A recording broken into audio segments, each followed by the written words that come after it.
ইরানকে মার্কিন president Donald ট্রাম্পের দেওয়া সময়সীমা ঘনিয়ে আসছে, কিন্তু এই আলটিমেটাম ইরান মানবে এমন কোনো ইঙ্গিত নেই।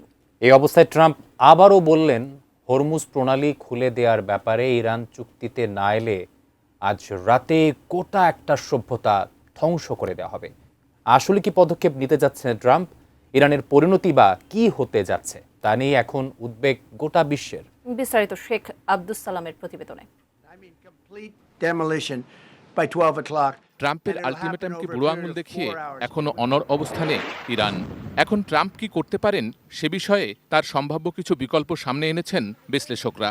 যদি যুক্তরাষ্ট্র, ইসরায়েল ও ইরানের মধ্যে কোনো চুক্তি না হয়, তবে ট্রাম্প তার দেওয়া সময়সীমা আবারও বাড়াতে পারেন।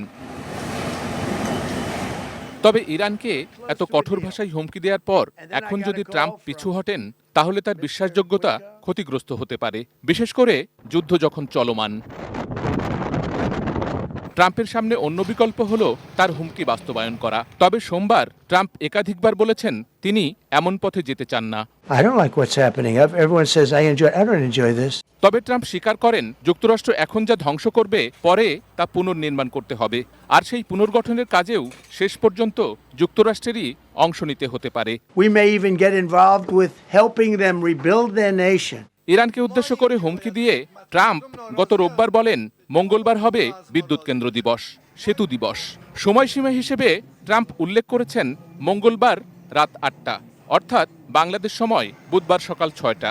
নির্ধারিত সময়সীমার মধ্যে তেহরান হরমুজ প্রণালী খুলতে কোনো চুক্তিতে উপনীত হতে ব্যর্থ হলে ইরানকে এক রাতেই নিশ্চিহ্ন করার হুমকি দেন ট্রাম্প। তিনি বলেন, আর সেই রাতটি হতে পারে মঙ্গলবার রাত। 8 o'clock Eastern Time, and after that, they're going to have no bridges, they're going to have no power plants. Sheikh Abdus Salam, desk report, ATN news.